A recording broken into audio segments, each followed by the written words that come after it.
Net nostalgia form. Television. Local. Skyshade 033. Subject. Cove. Local kids show. Does anyone remember this kids show? It was called Candle Cove, and I must have been 6 or 7. I never found reference to it anywhere, so I think it was on a local station around 1971 or 1972. I lived in Orange at the time.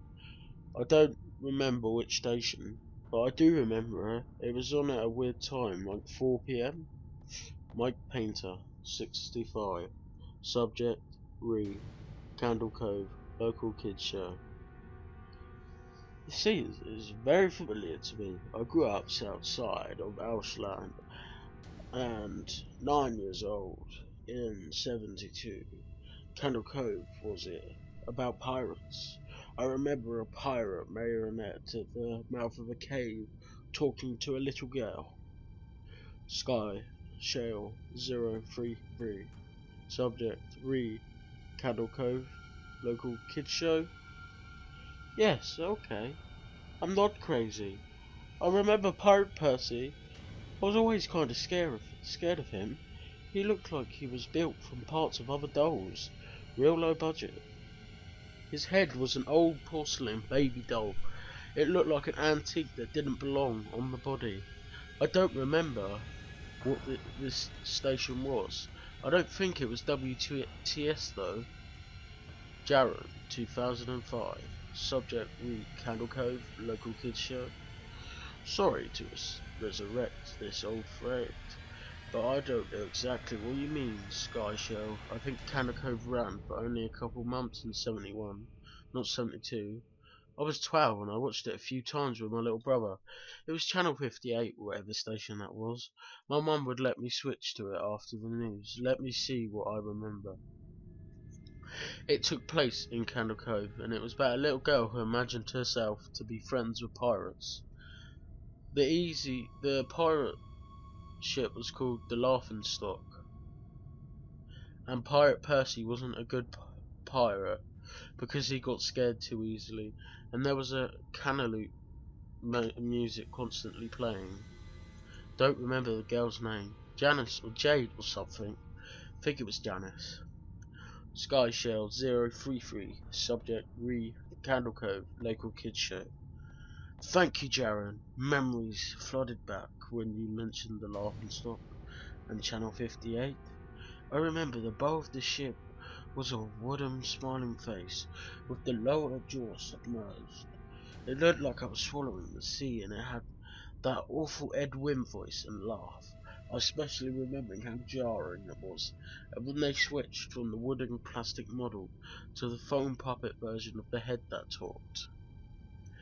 Mike Painter, Candle Cove, local kids show. Haha, I remember too. Do you remember this part, Sky Shell? You have to go inside. Ah, Mike, I got a chill reading that. Yes, I remember. That's what the ship always told Percy when there was a spooky place yet to go in, like a cave or a dark room where the treasure was, and the camera would push in on Laughingstock's face with each pause. You have to go inside. With his two eyes askew, and that flopping foam jaw, and the fishing line that opened and closed it. Ah, it just looked so cheap and awful. You all guys remember the villain? He had a face that was just like a handlebar moustache above really tall, narrow teeth. Kevin Hart. I honestly thought the villain was Pirate Percy.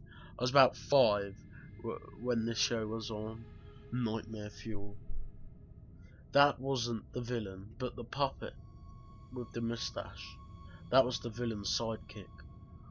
Horace Horrible. He had a monocle too, but it was on top of the moustache. I used to think that meant he only had one eye.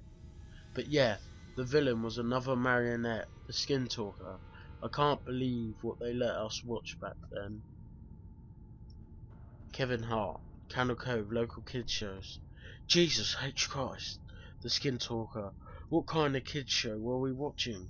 I seriously could not look at the screen when the Skin Talker showed up. He just descended out of nowhere on his strings, just a dirty skeleton wearing that brown top hat and cape, and his glass eyes that were too big for his skull. Christ almighty. Wasn't his top hat and cloak all screwed up crazily? Was that supposed to be children's skin? Yeah, I think so. Remember his mouth didn't open and close, his jaw just slid back and forth. I remember the little girl said, "Why does your mouth move like that?" And the Skin Talker didn't look at the girl, and the camera said, "To grind your skin." I'm so relieved that other people remember this terrible show. I used to have this awful memory, a bad dream I had where the opening jingle ended, the show faded in from black, and all the characters were there, but the camera was just cutting to each of their faces, and they were just screaming, and the puppets and marionettes were flailing spastically, and just all screaming. The girl was just moaning and crying like she had just been through hours of this. I woke up many times on that nightmare. I used to wet the bed when I had it. I don't think that was a dream. I remember that. I remember that episode. No, no, not possible. There was no plot or anything. I mean, literally just standing in place crying and screaming for the whole show. Maybe I manufactured the memory because you said that, but I swear to God I remember seeing what you described. They just screamed. Oh God, yes. The little girl, Janice, I remember seeing her shake, and the Skin Talker screaming through his gnashing teeth, his jaw creaking so wildly, I thought it would come off its wire hinges. I turned it off, and it was the last time I watched. I ran to tell my brother, and we didn't have the courage to turn it back on. I visited my mum today at the nursing home. I asked her about when I was little, in the early 70s, when I was 8 or 9, and if she remembered a kids show, Candle Cove. She said she was surprised I could remember that and asked why. And she said, because I think it was so strange that you said, "I'm going to watch Candle Cove now, Mum," and then you would tune the TV to static and just watch dead air for 30 minutes. You had a big imagination with your little pirate show. Okay, so if you enjoyed that, please like, comment, rate and subscribe, and comment what stories you'd like me to tell, and I shall hope to see you next time.